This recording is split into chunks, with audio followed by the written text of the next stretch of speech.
नमस्कार। कोई कुर्सी कितनी ही बड़ी क्यों न हो, महत्वपूर्ण नहीं होती है। महत्वपूर्ण व्यक्ति होता है जो उस कुर्सी पर बैठता है।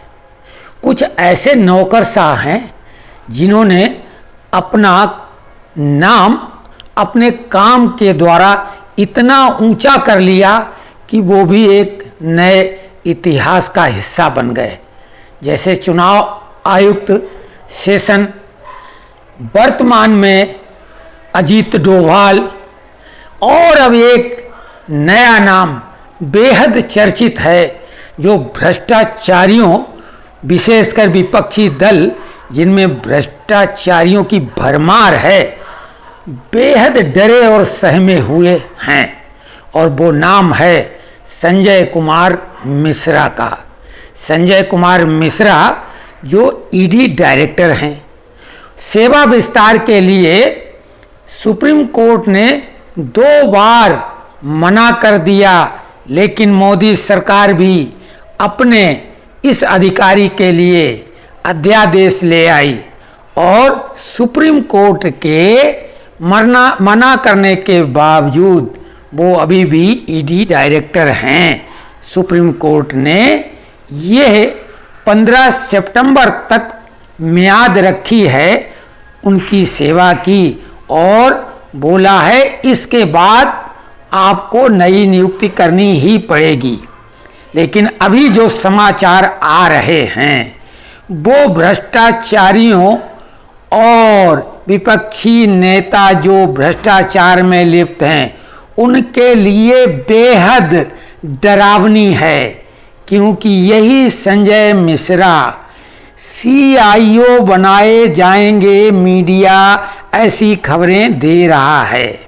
CIO मतलब चीफ इन्वेस्टिगेटिंग ऑफिसर, और ईडी के ही नहीं, ईडी और CBI दोनों एजेंसियों के।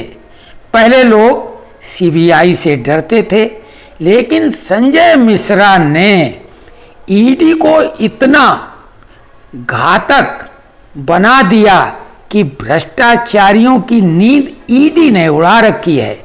CBI को तो कई विपक्षी सत्ताधारी राज्य जो हैं उन्होंने के प्रवेश पे बिना इजाजत रोक लगा दी, लेकिन ईडी के साथ ऐसा वो नहीं कर पाए और न करवा पाए। सुप्रीम कोर्ट वो पहुंचे, सुप्रीम कोर्ट ने भी ईडी के मामले में दखलंदाजी नहीं की और ईडी को पूरा मौका दिया कि वो कहीं भी अपनी कार्रवाई करने को स्वतंत्र हैं। संजय मिश्रा जो भ्रष्टाचारियों के लिए काल हैं, वो अब बन जाएंगे महाकाल। और ये आवश्यक क्यों है? क्योंकि FATF financial action task force एक ऐसी वैश्विक संस्था है जो money laundering and terrorist finance watch dog का काम करती है। इसी ने टर्की, पाकिस्तान जैसे देशों को ग्रे लिस्ट में डाल रखा है। पाकिस्तान तो किसी तरीके से उस लिस्ट से बाहर भी आ गया, लेकिन अब भारत विरोधी खेमा पूरी तरीके से भारत को ग्रे लिस्ट में डलवाना चाहता है, और FATF की टीम अक्टूबर में आने वाली है, ऐसी मीडिया रिपोर्ट है। भारत सरकार के पास भी ये जानकारी है। तो भारत सरकार ये चाहती है कि संजय मिश्रा जैसा महाअनुभवी फाइनेंस के मामले में और इन सब मामलों में उनको उस समय तक रहना जरूरी है, लेकिन टीम अक्टूबर में आने वाली है और उनका कार्यकाल सुप्रीम कोर्ट के हिसाब से अब 15 सितंबर के बाद नहीं बढ़ सकता। शाह ने जता दिया था कि कोई फर्क नहीं पड़ता है, खुशी मत मनाओ, आगे भी काम जारी रहेगा, तो इशारा उन्होंने पहले ही कर दिया था। तो जिस तरह से NSA भारत में है, जिसके पास IB और RA दोनों संस्थाएं हैं, उनका वो चीफ है। मोदी सरकार ने CDS बना दिया जो तीनों सेनाओं का चीफ डिफेंस स्टाफ है, उसी तर्ज पर CIO जो ED और CBI का चीफ होगा वो पोस्ट कहलाएगी CIO, और पहले CIO संजय मिश्रा होंगे दुगनी ताकत के साथ। और जिन लोगों ने उनका घोर विरोध किया है वो खामियाजा भुगतने को तैयार रहें। ये वही संजय मिश्रा हैं जिनकी वजह से सोनिया और राहुल बेल पे हैं। हालांकि मामला उठाया सुब्रमण्यम स्वामी ने था, लेकिन इसकी जांच वगैरह पूरी संजय मिश्रा ने की थी।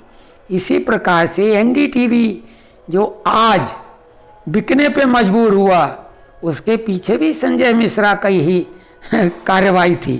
तो संजय मिश्रा जो कि 1984 बैच के IRS हैं, जो कि केजरीवाल जी भी हैं, अपने को सबसे ज़्यादा पढ़ा लिखा कहने वाले, और ये भी वो कहते हैं कि वो चाहते तो बहुत पैसा कमा लेते।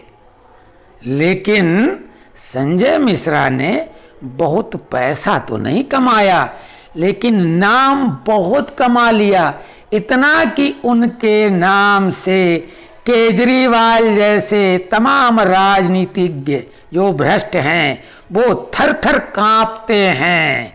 तो ये उनकी कपकपाहट अब और बढ़ेगी, डर की वजह से इनको निमोनिया हो जाएगा। तो संजय मिश्रा CIO के रूप में संभावित कार्यकाल उनका 16 सितंबर से शुरू होगा। अग्रिम बधाई।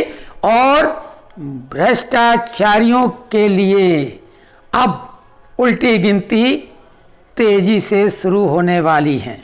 तो ये विश्लेषण कैसा लगा कमेंट्स बॉक्स में लिखें, और चैनल को ज़रूर सब्सक्राइब करें ताकि हम आपके सामने इस तरह की लीक से हटकर कुछ ताज़ी जानकारियाँ लाएं। धन्यवाद।